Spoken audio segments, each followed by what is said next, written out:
Olá, a China resolveu colocar a mão no bolso e pagar mais pela carne brasileira. Será que essa alta pode refletir por aqui? Agora, no mercado pecuário DBO.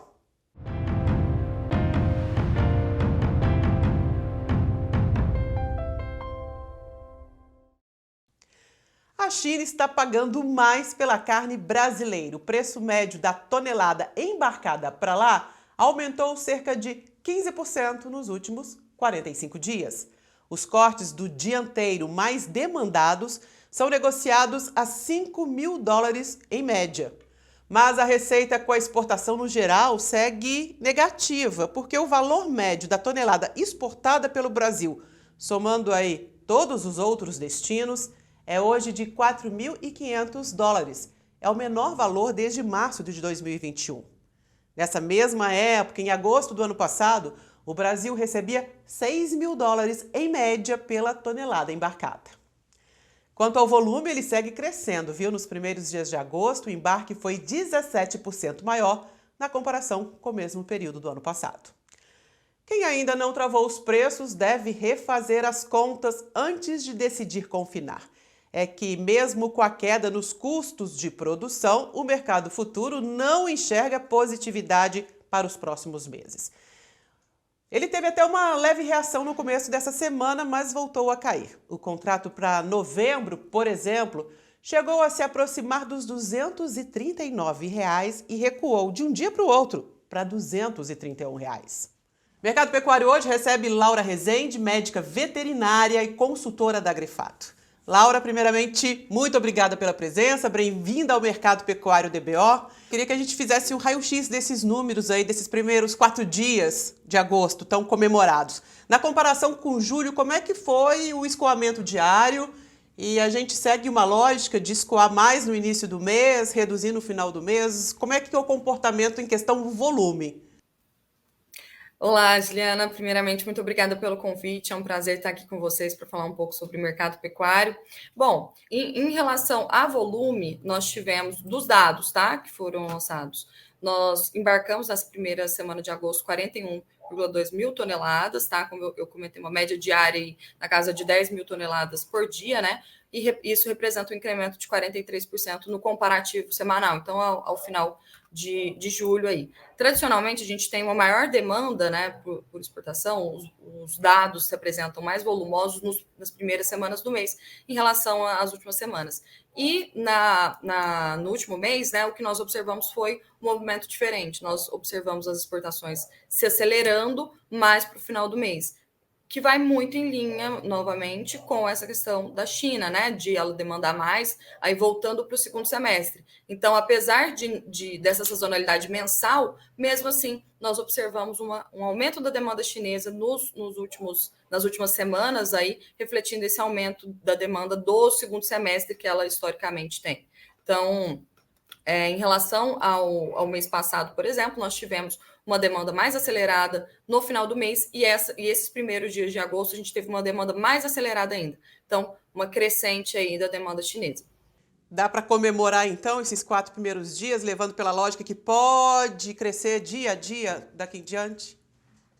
São diversos fatores que influenciam no mercado e as exportações, elas têm um peso relevante, mas ainda não é algo que vai fazer com que os preços do boi tracionem de forma significativa. Se nós não tivermos uma melhora mais sustentada do mercado interno, e eu nem falo, esse ano, por exemplo, a gente não tem uma expectativa do mercado interno tão positiva, a gente acredita que vai ficar ainda nesse banho-maria, nessa dificuldade, nessa sazonalidade de que início de mês o mercado interno é melhor, final de mês o mercado interno é pior por questão de recebimento dos salários, né? Então, com certeza, isso é um fator positivo para ajudar a gente aqui no escoamento, mas eu não acredito que vai ser o fator determinante para os preços da arroba subirem aí. Eu acredito que vai ser um dos fatores principais que vai nos ajudar bastante no escoamento, mas aí a gente tem que analisar, vamos comemorar, obviamente, é ótimo, né? A gente ter uma evolução das exportações para a China, mas a gente tem que olhar os outros fatores também,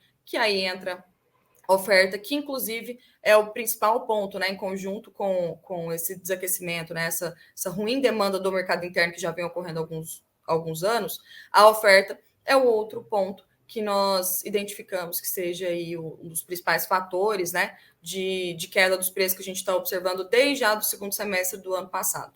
Tá? Então, agora a oferta está um pouco mais restrita, nós temos também o efeito safra, né, que é um pouco mais de curto e médio prazo. E a gente já consegue ver isso, de certa forma, nos números também, né? Então, se a gente compara os números de abate CIF, tá? Que é os que nós temos até então, de julho, nós já tivemos uma redução de 1% em relação a maio, e de 1% em relação a junho e de 6% em relação a maio. Então, o abate está ficando um pouco menos numeroso, apesar desse contexto de ciclo pecuário, então, contexto macro, muita oferta de animais, mas contexto micro, a safra deve começar, deve começar a dar suas caras aí, e demonstrando para nós essa menor oferta de animais, provavelmente aí durante os próximos meses. A gente recebeu uma pergunta que tem a ver com isso, tá? É o Alexandre Pérez. Ele quer saber qual que é a previsão para o mercado de reposição, se os preços vão melhorar. O mercado de reposição, ele começa a cair antes, né, do mercado do boi e termina e para de cair antes também. Então, a gente observa, por exemplo, no caso dos preços do bezerro, desde ali abril, março de 2021, a gente vê os preços num viés de queda, né? Já o preço do boi, a gente observou esse movimento mais intenso de desvalorização a partir do segundo semestre do ano passado. Então, o que isso nos diz para nós? Ele começa a cair antes e para de cair antes. Então, para o mercado de reposição, eu não acredito que os preços tenham força para cair mais, além do que estão. Obviamente, a gente tem as oscilações, né, de negociações ali, então, às vezes, uma semana as negociações são mais aquecidas do que outra. Então, isso tem essa oscilação do mercado natural, mas numa tendência geral de oscilações mais expressivas, eu acredito que daqui para frente os preços da reposição, em geral, falando em animais mais jovens aí, tendem a se recuperar mais para um cenário mais positivo e mais de alta. Acho que acredito que a gente já chegou no fundo do poço, e aí estamos vendo esse cenário de mais estabilização, mas daqui para frente eu acredito num contexto mais de valorização para reposição do que de retração, tá? E aí, falando em animais um pouco mais zerados, né? Então, um garrote, um boi magro, isso tem muita correlação com a demanda por confinamento. E quanto mais negativo está o cenário de confinamento, ou mesmo de engorda, né? Menos a gente vai ter uma demanda por essa categoria de animais, e isso automaticamente influencia também no preço. Então, esses animais mais zerados, eles vão acompanhar mais também o cenário aí do boi gordo, né? Então, hoje, por exemplo, com os preços da Bolsa, a gente está com preços bastante negativos já há um tempo, essa semana isso tem se intensificado. Aí, já falando para os preços de setembro, hoje a Bolsa está falando um boi de 224, outubro, 226, novembro, 231. Ou seja, olhando hoje os custos da diária de confinamento no estado de São Paulo, nós vemos margens negativas, tá? Para esse boi nesses preços de tela.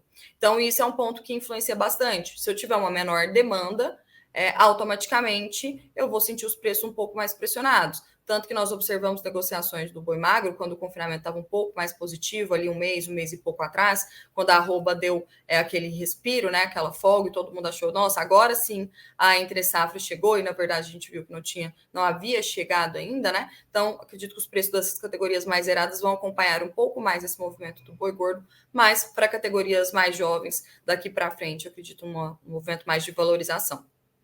E olhando principalmente essa oscilação aí do mercado futuro, que deu um respiro essa semana, mas voltou a tombar. O que explica esses preços tão baixos? A gente vai ter que refazer as contas, né, da intenção de confinamento, porque isso vai refletir diretamente. Apesar de todos os custos mais baixos da ração, da reposição, isso aí não paga o investimento. Hoje o confinamento de São Paulo, com a média da diária do estado, aí a gente está falando uma diária na casa de 14,50 com os números da USP, hoje essa operação se torna inviável, tá? As margens vão para o campo negativo já. Então, se o pecuarista hoje for olhar para a Bolsa para definir se vai alojar um animal em confinamento ou não, a decisão dele é de não alojar, tá? A não ser que seja uma estratégia de manejo, enfim. E aí a gente está vendo, falando de confinamento, uma diferença bastante, né? No geral, a gente está com uma lotação menor do que o ano passado em confinamento, a gente estima que na casa de 10%, mas essa menor lotação vem principalmente de confinamentos prestadores de serviço, tá? Que eles não conseguem abaixar muitos custos da diária, porque, enfim, tem toda a operação. E algo também que prejudicou foi que muitos confinamentos estavam com estoques ainda mais caros, né? Então tiveram que passar por esse período aí de desovar o estoque, tinha que consumir aquele produto mais caro para aí sim comprar um produto mais barato e conseguir baratear também o seu custo. Então, aquele confinador que vai fazer como estratégia de manejo para engordar seus animais próprios, ele sim está tendo uma margem. A gente fala de um custo hoje no estado de São Paulo, Minas, aí da arroba produzida, você consegue fazer uma arroba produzida na casa de 150, 160. Claro que depende, né, de cada fazenda, cada propriedade, né? Mas hoje você consegue ainda produzir um animal nessa categoria, nesse modelo de manejo, com esses custos aproximados. Então, é algo que daria ainda viabilidade. Minas Gerais, eu estou falando do Minas, tá? Esses 160, porque eu falei essa semana com um cliente que está conseguindo produzir nesse valor. A gente tem falado com outros clientes também, outros estados que conseguiriam produzir arroba aí nessa faixa de preço. Então, mesmo em outros estados que se tem arroba mais desvalorizada, ainda assim está significativo para confinamento próprio, mas para confinamentos prestadores de serviço, que a gente vê uma realidade bem diferente, tá? Os confinamentos prestadores de serviço todos com muita dificuldade de captar animais para alojar, com a lotação bem abaixo, na casa de 40%, 50%. Então, o cenário está bem mais complicado e isso vai refletir possivelmente aí nos valores para frente. Laura, a gente tem outra pergunta aqui, que é do Ricardo Martins. Qual a expectativa para o preço da arroba em setembro? Hoje a Bolsa está apresentando uma queda de cerca de R$10 por arroba para setembro, tá? Não acredito nisso. Eu acredito em preços melhores para arroba para os próximos meses, dado esse contexto de uma oferta um pouco mais retraída, que é algo que a gente já tem observado, né? Os números dos abates CIF, né, como eu mostrei para vocês, já apresentam essa redução no número de animais abatidos aí de maio para cá. Então, uma oferta um pouco mais restrita, e isso vai ser muito correlacionado com o confinamento. Hoje, o confinamento não está com uma margem interessante, então isso vai gerar lá na frente também uma restrição dessa oferta de animais. E aí, em segundo ponto, também a demanda externa mais aquecida. A demanda interna eu não acredito que vai melhorar significativamente, tá? Para a gente falar, nossa, o mercado interno que está impulsionando os preços melhores da arroba, mas se manter ajustado aí, né, já tá bom para a gente. Aí a demanda externa daria o gás final, né, com demonstrativos que a gente já tem agora da China importando mais. Então, eu acredito em preços melhores do que nós estamos vendo hoje, do que a Bolsa está precificando hoje também para os próximos meses, aí setembro em diante. Laura, muito obrigada pela presença, seja sempre muito bem-vinda. Obrigada a vocês, um abraço a todos. Volte sempre. E você tem dúvidas sobre o mercado pecuário? Compartilha com a gente, envie sua pergunta pelo Instagram, @portal_DBO, ou então pelo WhatsApp, DDD 11 96793 5819. Eu aguardo você. Muito obrigado pela companhia, a gente se encontra na próxima semana. Tchau.